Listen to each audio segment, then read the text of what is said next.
तो मोहम्मद अवैस साहब, ये बातचीत क्या हो रही है? एम्बेसडर गौहर ने कहा कि मुज़ाकरात हो रहे हैं। सो ये किसके साथ हो रहे हैं? क्या उनका कोई इम्पैक्ट पड़ेगा? और दूसरी तरफ पंजाब की तरफ से कोई खातिर ख्वाह आपकी कॉल को रिस्पांस नहीं मिला, इसकी क्या वजह है? बिस्मिल्लाहिर्रहमानिर्रहीम। देखिए, बात यह है कि रिस्पांस तो पूरे मुल्क में मिल गया ना। आपने देखा कि जो शायद वो अगर एजिटेशन करते और लोग कुछ लाहौर में भी निकलते, बाकी जगहों पे भी निकलते, उससे बहुत बड़ा पूरे मुल्क को इन्होंने जब जैम कर दिया, स्टैंड स्टिल कर दिया। It's a complete jamming of the whole country. आप सारी शाहराहें, मोटरवेज और कंटेनर सैकड़ों लगे हुए हैं। Islamabad has become a city of containers.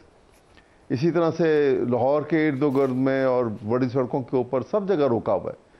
तो आपने सारे मुल्क की इकॉनमी को भी तबाह किया, नॉर्मल लाइफ को भी आपने डिस्टर्ब कर दिया। और कल आपने सुना होगा जो फाइनेंस मिनिस्टर साहब ने जो स्टेटमेंट दी, उन्होंने कहा कि 190 बिलियन का डेली जो है वो नुकसान हो रहा है पाकिस्तान को।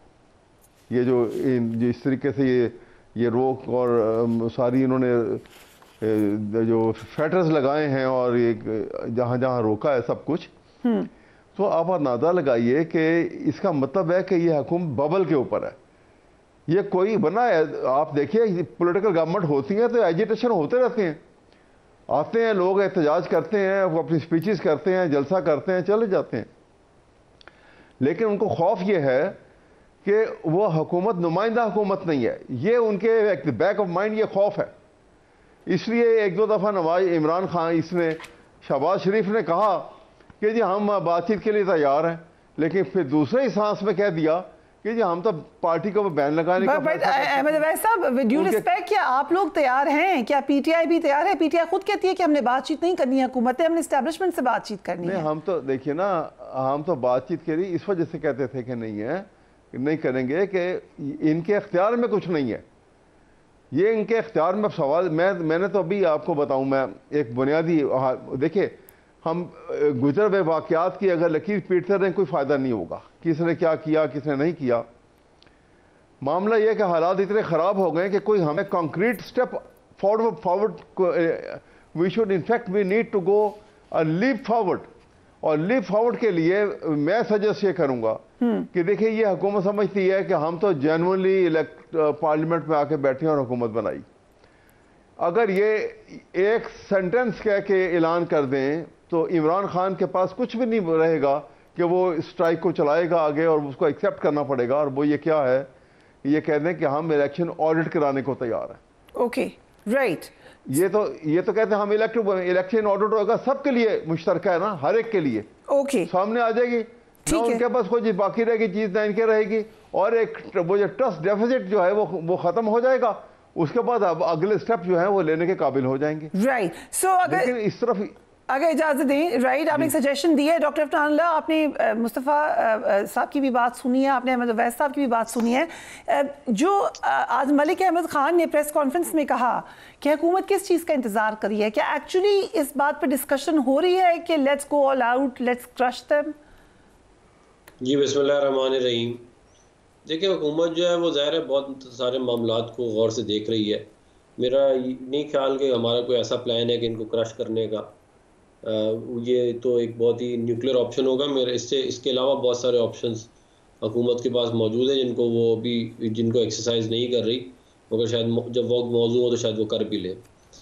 तो जहाँ तक बात है, अहमद साहब ने कहा कि जी इनको किस चीज़ का खौफ है, तो हमें जी 9 मई का खौफ है। हमें प्राइम मिनिस्टर हाउस में जो है हमला करने का खौफ है, पीटीवी पे हमला करने का खौफ है, जीएचक्यू के ऊपर हमला हो जाए उसका खौफ है।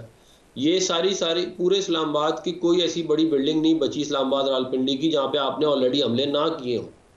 उसके बाद जब आपका सीएम ये कहता है कि हम मरेंगे मारेंगे, हम वापस ना आए तो हमारे जनाजे पढ़ा लो, और आप इंडोक्ट्रिनेशन देते हैं अपने लोगों को अल जिहाद का नाम लगा के, और उसके बाद आप ये समझते हैं कि स्टेट जो है वो चुप करके बैठी रहे और आप इस्लामाबाद के ऊपर धावा बोल के पूरा शहर जला दें। ये तो हम ज़ाहिर अलाउ नहीं करेंगे, इसलिए आपको रोका गया है। और ये कोई पहली दफ़ा तो है नहीं कि आप लोगों ने ये काम किया हो। ये 10 साल से ये तमाशे चल रहे हैं। 10 साल हो गए इस मुल्क के वक्त को ज़ाया बर्बाद कर दिया है। एक पूरी नस्ल तबाह हो गई है, बद इखलाक हो गई है, जिनको तमीज़ ही नहीं है रही, माँ बाप की, बड़े की, छोटे की तमीज़ ही ख़त्म हो गई। बट जो बात अगर डॉक्टर अफनान इजाज़त दें, जो अभी अहमद अवैस साहब ने कहा कि अगर ऑडिट की बात हो कि इलेक्शन को ऑडिट करा दिया जाए विद गारंटी के इस किस्म का एहतजाज फिर नहीं होगा जब तक ऑडिट नहीं होता। नहीं, ये सारी ऐसी, ये वो 35 पंक्चर आपको याद है, इन्होंने कहा था 35 पंक्चर, बाद में कहा सियासी बात है। इन्होंने कहा 4 सीटें खोल दो तो मैं उसके बाद नहीं करूंगा, 4 सीटें खोली, 4 पे हार गए, उसके बाद एक और बयानिया बना लिया। ये बात आप समझें, ये चाहते हैं इस मुल्क में इंतशार हो, ये चाहते हैं, ये इनका ऑब्जेक्टिव है इस मुल्क में इंतशार फैलाना। ऐसे तो हम नहीं कहते कि ये इनका ताल्लुक बाहर की लॉबीज के साथ है, ये ऐसे नहीं हम कहते, वरना तो 2 मिनट का काम है मुल्क के अंदर जो है मामला सीधे करना, ये चाहते ही नहीं सीधा करना। आप मुझे बताएं कि ये काम करा लें, देखिए हालात वाली कहानी थी, उसके ऊपर कभी इन्होंने माफी मांगी कौम से कि हम झूठ बोल रहे थे, कोई 35 पंक्चर नहीं थे, मुल्क का वक्त ज़ाया किया, अपने लोगों को बेवकूफ़ बनाया और उसके बाद में कह दिया जो सियासी बात थी, सियासी नारा था। तो ये इन लोगों की परफॉर्मेंस है। बट इसमें अभी जो मुज़ाकरात हो रहे हैं उसमें क्या पेशरफ्त है? वज़ीर ख़ज़ाना खुद कह रहे हैं कि एहतजाज के बायस रोज़ाना 190 अरब का नुकसान हो रहा है। पूरे मुल्क का नुकसान है, सबका नुकसान है, लेकिन गवर्नमेंट का सबसे ज़्यादा नुकसान है इसमें। देखेंगे तो मुल्क का नुकसान होता है। ये जो वो 190 अरब रुपए, ये उन्होंने बताया कि अगर ग्रॉस डोमेस्टिक प्रोडक्ट का अगर आप डिवाइड कर लें 365 दिन पे, तो ये वो नुकसान है जो सर्विसेज में, गुड्स में, प्राइवेट सेक्टर को, पब्लिक सेक्टर को होता है, वो उसकी बात कर रहे हैं कि ये अगर वो जो मामला भी चल रहा है उसके हिसाब से उन्होंने बताया। तो ये हमारी जिम्मेदारी नहीं है। देखें, हमारी जिम्मेदारी इतनी जरूर है कि हमने इनको रोकना है, लेकिन ये आप मुझे बता देना कि ये कौन सा तरीका है कि आप आगे हमले करें जत्थे बना के और आप एक्सपेक्ट करें कि आपकी बात मानी जाएगी। कोई नहीं आपकी बात मानेगा। आप इस निज़ाम के सबसे बड़े बेनिफिशरी हैं जो निज़ाम इस वक्त है इस मुल्क में। आप आरटीएस बढ़ा के इस मुल्क में ये निज़ाम लेके आए थे, उस वक्त तो आपको कोई वो बात तो ठीक है डॉक्टर साहब, लेकिन सिर्फ पीटीआई नहीं कह रही ना इस इलेक्शन के बारे में। अभी मुस्तफा साहब यहाँ बैठे हुए हैं, वो भी इस हवाले से आवाज उठाते हैं। आप जो अमीर जमात इस्लामी से पूछ लें, वो भी अपने फॉर्म 45, 47 लेके फिर हैं। सो ये तो अक्रॉस द बोर्ड है। 2018 के इलेक्शन के बारे में भी यही कह रहा था, सारा पाकिस्तान ये कह रहा था सिवाय पीटीआई के। पूरी दुनिया ने खबरें लगाई कि ये बैसाखियों के ऊपर आए हैं। द इंडिपेंडेंट का निकाल ले, गार्डियन का निकाल ले, क्या क्या नहीं लगाया इनके ऊपर।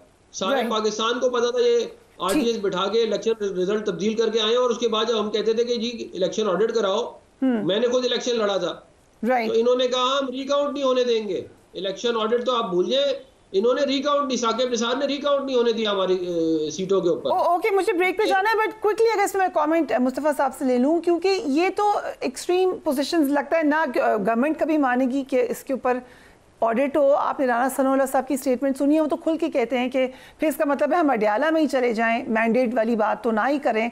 सो मिडिल पॉइंट क्या होगा? ये जो मुज़ाकरात हो रहे हैं इसमें क्या बात हो सकती है?